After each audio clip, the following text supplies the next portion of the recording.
Almighty for the blessings that we receive, so today we can gather here in a healthy and wealthy condition. I am honored to extend our warmest welcome to the campus of Universitas Indonesia here in Depok City. Universitas Indonesia are humbled and delighted to be the host of the honorary speech will be delivered by the Honorable U.S. Secretary of the State, Mr. Antony Blinken.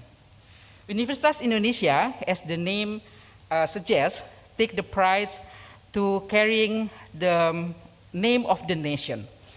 We equally recognize this as the privilege as well as also our responsibility. Our visions underscores the importance of science, technology, and culture, and how we take them forward to benefit the people in Indonesia as well as in the world. Excellencies, ladies and gentlemen, as we all experience, far-reaching and complex problems are unfolding around us.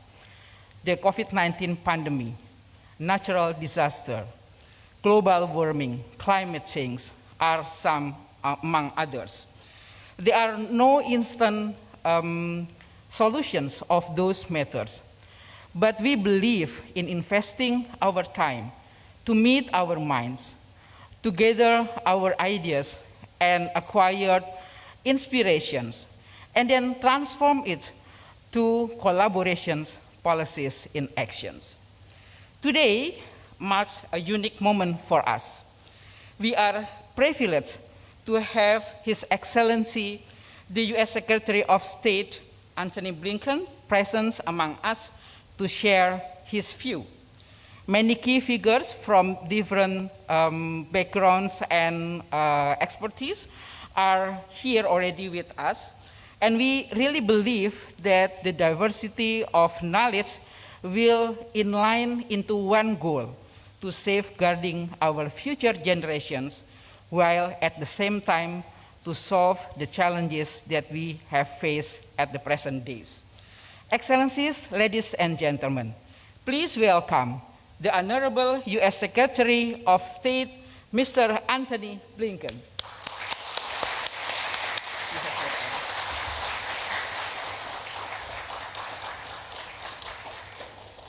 Well, good morning, everyone. It is wonderful to be with all of you. And Dr. Kusumayati, thank you so much for the generous introduction, but more than that, thank you for decades of service working to improve public health, to educate the next generation of doctors and nurses, including as the first woman to serve as the university's Dean of the School of Public Health. From your research on reproductive health to your leadership on Indonesia's COVID task force, your dedication to your community is truly inspirational, and I thank you.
And there are 5 core elements that I'd like. First, we will advance a free and open Indo-Pacific. Now, we talk a lot about a free and open Indo-Pacific, but we don't often define what we actually mean by that. Freedom is about the ability to write your future and have a say in what happens in your community and your country, no matter who you are or who you know. And openness naturally flows from freedom. Free places are open to new information and points of view. They're open to different cultures, religions, ways of life. They're open to criticism, to self-reflection, as well as to renewal. When we say that we want a free and open Indo-Pacific, we mean that on an individual level, that people will be free in their daily lives and live in open societies. We mean that on a state level, that individual countries will be able to choose their own path and their own partners. And we mean that on a regional level, that in this part of the world, problems will be dealt with openly, rules will be reached transparently and applied fairly, goods and ideas and people will flow freely across land, cyberspace, and the open seas. We all have a stake in ensuring that the world's most dynamic region is free from coercion and accessible to all. This is good for people across the region. It's good for Americans, because history shows that when this vast region is free and open, America is more secure and more prosperous. So, we'll work with our partners across the region to try to realize this vision. We'll continue to support anti-corruption and transparency groups, investigative journalists, think tanks across the region, like the Advocata Institute in Sri Lanka. With our support, that institute created a public registry of state-owned enterprises like banks and airlines that operate with big losses and proposed ways to reform them. We're finding partners in government too, like Victor Soto. He's the mayor of the city of Pasig in the Philippines. Victor set up a 24/7 hotline for constituents to report cases of corruption, has made the awarding of public contracts more transparent, has given community-based organizations a say in the way the city spends its resources. He's part of the State Department's first group of global anti-corruption champions that we announced earlier this year. And we'll continue to learn best practices from our fellow democracies. That's the idea behind the Summit for Democracy that President Biden convened last week, where President Jokowi spoke. Indeed, he was the first speaker. And the Bali Democracy Forum that Indonesia just held for the 14th time, and where I had an opportunity to speak. We'll also stand up against leaders who don't respect their people's rights, as we're seeing now in Burma.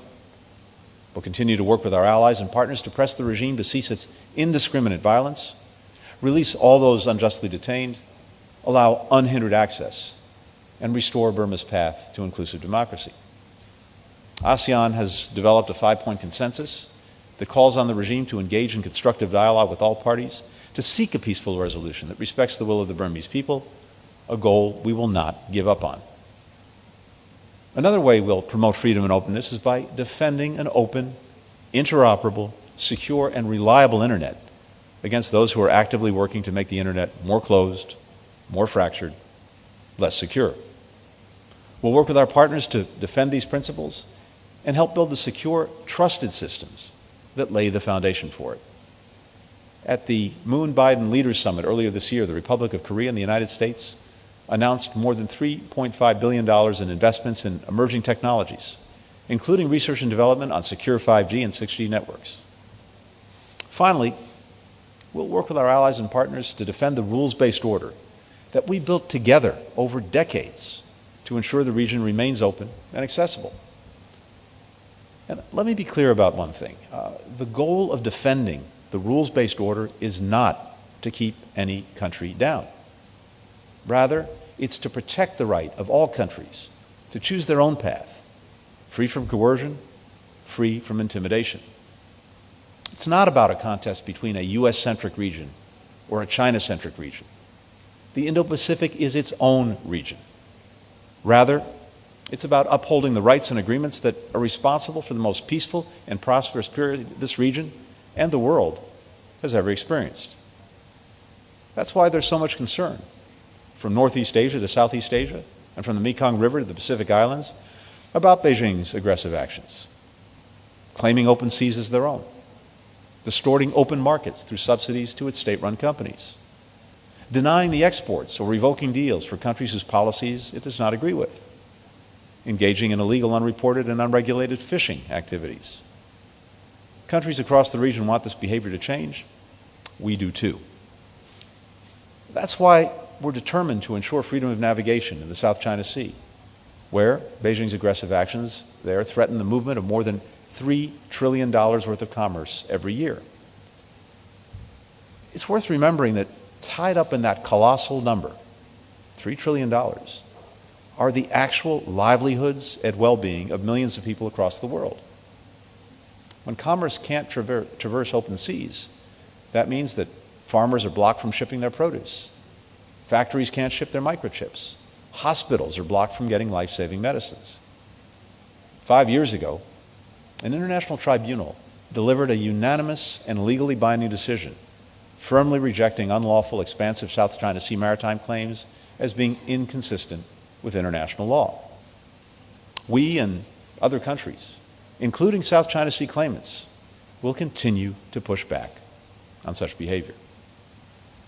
It's also why we have an abiding interest in peace and stability in the Taiwan Strait, consistent with our long-standing commitments.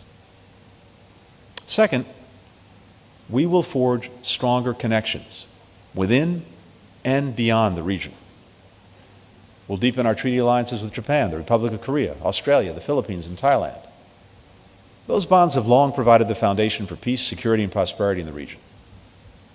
We'll foster greater cooperation among these allies as well. That's one of the things we've done by deepening U.S., Japan, South Korea trilateral cooperation and launching a historic new security cooperation agreement with Australia and the United Kingdom. We'll find ways to knit our allies together with our partners, as we've done by reinvigorating the Quad. And we'll strengthen our partnership with a strong and independent ASEAN. ASEAN centrality means we will keep working with and through ASEAN to deepen our engagement with the region. All the more given the alignment between our vision and ASEAN's outlook on the Indo-Pacific. In October, President Biden announced more than $100 million to bolster our cooperation with ASEAN across key areas, to include public health, women's empowerment. And the President will be inviting ASEAN's leaders to a summit in the United States in the coming months to discuss how we can deepen our strategic partnership. We're strengthening strategic partnerships with other countries in the region: Singapore, Vietnam, Malaysia, and of course, Indonesia. And that's the reason I've made this trip. We're also deepening ties between our people. Waisili, the signature program to empower the rising generation of leaders in Southeast Asia, has more than 150,000 members and counting. Finally, we'll work to connect our relationships in the Indo-Pacific with an unmatched system of alliances and partnerships beyond the region, particularly in Europe. The European Union recently released an Indo-Pacific strategy that aligns closely with our own vision. At NATO, we're updating our strategic concept to reflect the Indo-Pacific's growing significance and address new threats, like the security implications of the climate crisis. And we're putting ASEAN centrality at the heart of our work with partners. We did that just a few days ago when the G7 ministers were meeting in the UK and met with their ASEAN counterparts for the first time. We're doing all this for a simple reason. It allows us to assemble the broadest, most effective coalitions to tackle any challenge, to seize any opportunity, to work toward any goal. The more countries that we can rally around common interests, the stronger we all are. Third, we will promote broad-based prosperity. The United States has already provided more than $1 trillion in foreign direct investment in the Indo-Pacific. The region's told us loud and clear that it wants us to do more. We intend to meet that call. At President Biden's direction, we're developing a comprehensive Indo-Pacific economic framework to pursue our shared objectives, including around trade and the digital economy, technology, resilient supply chains, decarbonization and clean energy, infrastructure, worker standards, and other areas of shared interest. Our diplomacy will play a key part. We'll identify opportunities that American firms aren't finding on their own and make it easier for them to bring their expertise and their capital to new places and new sectors. Our diplomatic posts, our embassies across the Indo-Pacific are already leading on this, and we're going to surge capacity so that they can do more. More than 2,300 business and government leaders from the region joined me for this year's Indo-Pacific Business Forum, which we co-hosted with India, and where we announced nearly $7 billion in new private sector projects. We'll work with our partners to shape the rules of the growing digital economy on key issues like data privacy and security, but in a way that reflects our values and unlocks opportunities for our people. Because if we don't shape them, others will. And there's a good chance they'll do it in a way that doesn't advance our shared interests or our shared values. At APEC in November, President Biden set out a clear vision for how we can build a common way forward in the region. On digital technologies, he talked about the need for an open, interoperable, reliable, and secure internet, and our strong interest in investing in cybersecurity and developing digital economy standards that will position all of our economies to compete in the future. And when U.S. Trade Representative Tai and I co-led our delegation to the APEC Ministerial in November, we focused on the need to ensure that technology serves a free and open Indo-Pacific. We'll also promote fair and resilient trade. That's the story of the ASEAN Single Window, a project the United States supported to create a single automated system for clearing customs across the region. It helps streamline trade by making it more transparent and secure, lowering costs for business and prices for consumers. And you know, the move from paper to digital customs has made it possible to keep cross-border trade moving even during the lockdowns. During the first year of the pandemic, the countries that were most active on the platform saw their trade activity rise by 20%, when most other cross-border trade was actually falling. And at the U.S.-ASEAN Summit in October, President Biden committed additional U.S. support to the single window. We'll work with partners to make our supply chains more secure and more resilient. I think we've all seen through the pandemic just how vulnerable they are, how damaging disruptions can be, including shortages of masks and microchips and pile-ups at ports.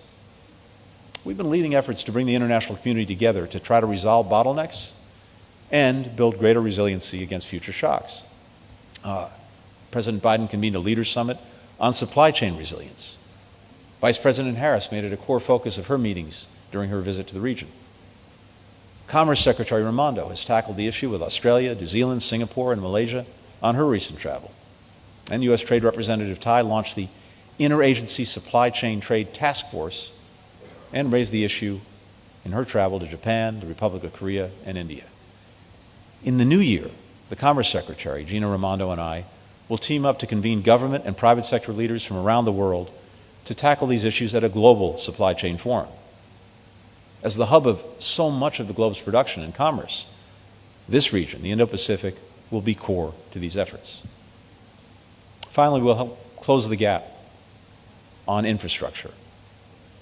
There is, in this region, as well as around the world, a large gap when it comes to infrastructure needs and what's currently being provided. Ports, roads, power grids, broadband, all are building blocks for global trade, for commerce, for connectivity, for opportunity, for prosperity. And they're essential to the Indo-Pacific's inclusive growth. But we're hearing increasing concerns from government officials, industry, labor, communities in the Indo-Pacific about what happens when infrastructure isn't done right, like when it's awarded through opaque, corrupt processes, or built by overseas companies that import their own labor, extract resources, pollute the environment, and drive communities into debt. Countries in the Indo-Pacific want a better kind of infrastructure. But many feel it's too expensive, or they feel pressured to take bad deals on terms set by others rather than no deals at all. So, we will work with countries in the region to deliver the high quality, high standards infrastructure that people deserve. In fact, we're already doing that. Just this week, together with Australia and Japan, we announced a partnership with the Federated States of Micronesia, with Kiribati and Nauru, to build a new undersea cable to improve internet connectivity to these Pacific nations. And since 2015, the members of the Quad have provided more than $48 billion in government-backed financing for infrastructure for the region. This represents thousands of projects across more than 30 countries, from rural development to renewable energy, that benefits millions of people. The Quad recently launched an infrastructure coordination group to catalyze even more investment. And it's looking to partner with Southeast Asia on infrastructure and many other shared priorities. The United States will do more than that. Build Back Better World, which we launched with our G7 partners in June, is committed to mobilizing hundreds of billions of dollars in transparent, sustainable financing over the coming years. And together with Australia and Japan, we launched the Blue Dot Network to start certifying high-quality infrastructure projects that meet the benchmarks developed by the G20, the OECD, and others, and to attract additional investors.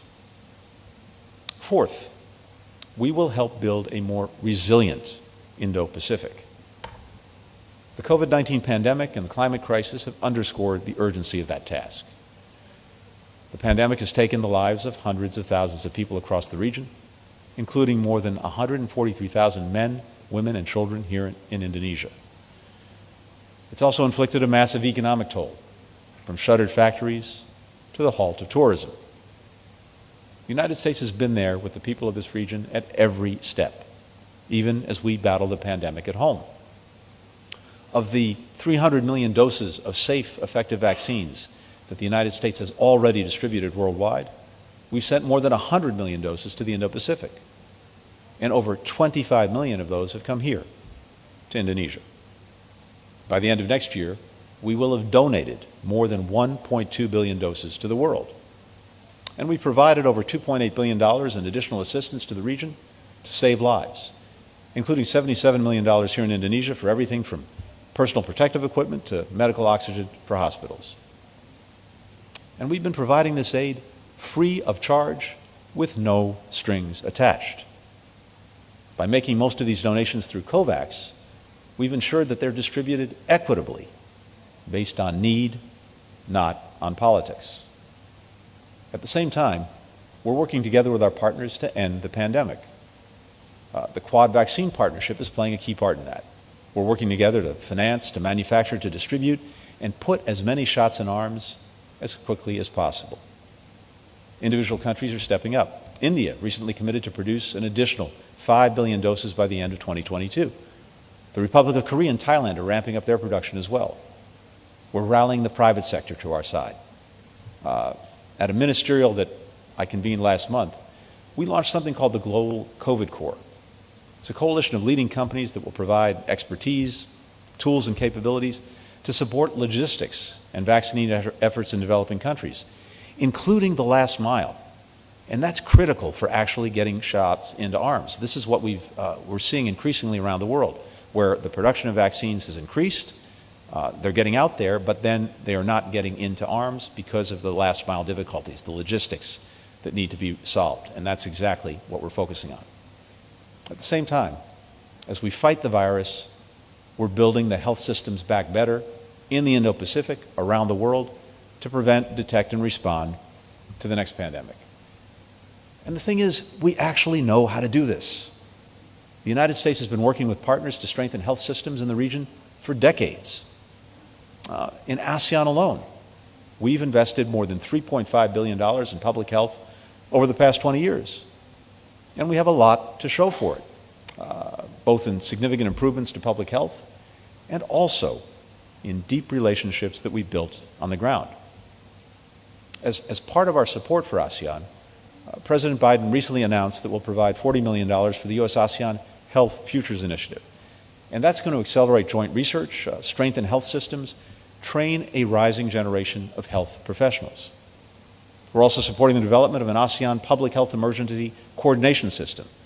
That's going to help countries in the region coordinate their response to future health emergencies. And the first Southeast Asian regional office of the U.S. Centers for Disease Control and Prevention, which we opened in Hanoi this summer, is already supporting these efforts on the ground. The climate crisis, of course, is another global challenge that we have to tackle together. People across the Indo-Pacific are already feeling its catastrophic impact.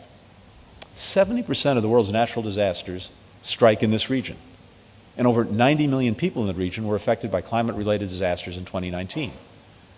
The following year, On our own Pacific coast, California endured 5 of the 6 biggest wildfires in its history.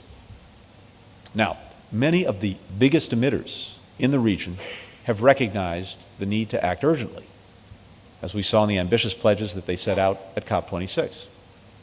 In Glasgow, 15 Indo-Pacific countries, including Indonesia, signed the Global Methane Pledge to cut emissions by 30% over the next decade. If all the biggest emitters join us, that would do more to reduce warming than taking every ship out of the seas and every plane out of the skies. But you know, it would be a mistake to think about climate only through the prism of threats. Here's why. Every country on the planet has to reduce emissions and prepare for the unavoidable impacts of climate change. And that necessary transformation to new technologies and new industries also offers a once-in-a-generation opportunity to create new, good-paying jobs. We believe that opportunity runs through the Indo-Pacific, and we're already working with our partners to seize it. In the last 5 years alone, the United States has mobilized more than $7 billion in renewable energy investments in the region. As we step up our efforts, we're bringing to bear the unique constellation of partnerships that we built up. Multilateral organizations and advocacy groups, businesses and philanthropies, researchers and technical experts. Consider the Clean Edge initiative that we're launching this month, which will bring together the expertise and innovation of the U.S. government and private sector to help advance clean energy solutions across the region.